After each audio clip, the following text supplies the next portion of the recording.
రాజకీయాలంటే అతన్ని చూసే నేర్చుకోవాలి.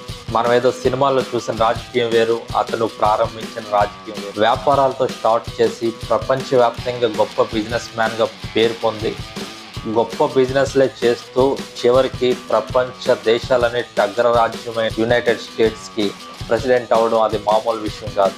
అతని పేరు చెప్తేనే న్యూస్ ఛానల్ అన్ని పరిగెట్టుకుంటూ వస్తాయి. అతడు ఒక మాట మాట్లాడితే హాట్ టాపిక్గా మారుతుంది. అతడు ఏం ఆలోచిస్తాడని చెప్పి చుట్టూ ఉన్న శత్రు దేశాలను ఎప్పటికప్పుడు భయపడుతూ ఉంటుంది. ఆయనే మన ట్రంప్ మాయ అన్నమాట. మీలో చాలా మందికి ట్రంప్ గురించి తెలుసు, వాళ్ళ కూతురు గురించి తెలుసు, కానీ ట్రంప్ యొక్క జీవితం గురించి తెలుసా?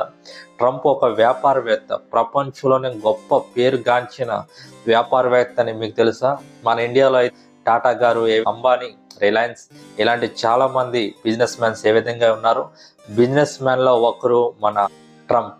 మన ట్రంప్ మాయ 1946 జూన్ 14న న్యూయార్క్లో జన్మించారనమాట. అయితే వాళ్ళ నాన్నగారు రియల్ ఎస్టేట్ బిజినెస్ మ్యాన్ అనమాట. అయితే రియల్ ఎస్టేట్ అంటే మీ అందరికీ తెలుసు కదా ఎంత డబ్బు వస్తుందో. ట్రంప్ మాయకు కూడా బిజినెస్ మీదే చిన్నప్పటి నుంచే మైండ్ ఉండేది. మీలో ఎంతమందికి బిజినెస్ మైండ్ ఉందో కింద కామెంట్ చేయండి. ఫ్యూచర్లో బెస్ట్ బిజినెస్ ప్లానింగ్స్ అవి మీకు చెప్పడానికి ట్రై చేస్తాం. చిన్నప్పటి నుంచే మన ట్రంప్ మాయలో లీడర్షిప్ క్వాలిటీస్ అనేవి చాలా ఎక్కువ. అయితే మన ట్రంప్ మాయ అమెరికాలో ఉన్న ఒక యూనివర్సిటీలో తన బిజినెస్ స్టడీస్ అనేవి పూర్తి చేశాడు అనమాట.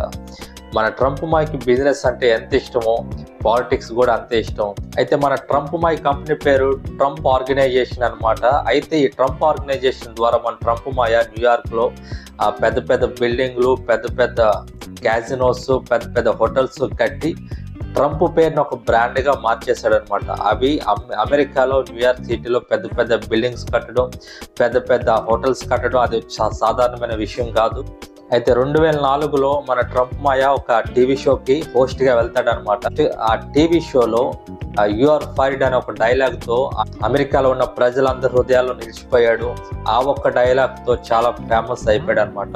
ఒక డైలాగ్తో ఫేమస్ అయిన వారు ఎవరైనా మీకు తెలుసుంటే కింద కామెంట్ చేయండి. 2015లో మన ట్రంప్ ప్రెసిడెంట్ అవ్వాలని ప్రకటించాడు అనమాట. అధ్యక్షుడిగా తను ప్రకటించుకున్నాడు. అంటే తను కూడా పోటీ చేస్తున్నానని అందరికీ తెలియపరిచాడు అనమాట. అంత స్టార్టింగ్ లో ఎవరు పెద్దగా ట్రంప్ పట్టించుకోలేదు. ఆ బాబు నీకు హోటల్స్ నడపడం వచ్చి, నీ క్యాజినోస్, నీకు నీ వ్యాపారం నువ్వు చూసుకో, ఇలా రాజకీయాలని నీకు ఎందుకు అన్నారు చాలా మంది. కానీ మన ట్రంప్ మాయ అక్కడితో ఆగిపోలేదు. తర్వాత మన ట్రంప్ మాయ ఇచ్చిన స్పీచెస్ కానీ, మన ట్రంప్ మాయ ఇచ్చిన ఉపన్యాసాలు కానీ ప్రజల్ని మార్చేసాయి అనమాట. ప్రజల హృదయాల్లో మన ట్రంప్ మాయ ఒక స్థానం అనేది ఏర్పాటు చేసుకున్నాడు అనమాట. ఆశ్చర్యకరంగా మరి ఏమైందో తెలియదు కానీ ప్రజలందరూ 2016లో మాకు ట్రంప్ మాయే కావాలి, ట్రంప్ మాయే కావాలని అమెరికాకి ప్రెసిడెంట్గా చేశారనమాట.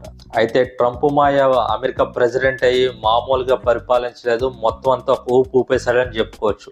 మన ట్రంప్ మాయ అమెరికా ప్రెసిడెంట్ అయిన తర్వాత చైనాకి గట్టిగా రాడ్ దింపాడు. కోవిడ్ వచ్చినప్పుడు కూడా ఎంత జాగ్రత్తగా మంచిగా మన ట్రంప్ మాయ నిర్ణయాలు తీసుకున్నాడు కూడా మనందరికీ తెలుసు. అది మాత్రమే కాదు కానీ అమెరికా మొత్తం మన ట్రంప్ మాయ తీసుకునే నిర్ణయాల వల్ల కొంతమంది బాధపడ్డారు, కొంతమంది సంతోషించారు, కొంతమంది మెంటల్ హాస్పిటల్లో జాయిన్ అయిపోయారు. ఎందుకంటే మన ట్రంప్ మాయ తీసుకునే ప్రతి నిర్ణయం ఎవరు ఊహించలేంది, ఎవరు గెస్ చేయలేంది. తర్వాత ఏ కారణాలు బట్టో మరి ట్రంప్ మాయ ఓడిపోయాడు. మళ్ళీ తర్వాత జో బైడెన్ గారు వచ్చారు అమెరికా ప్రెసిడెంట్గా.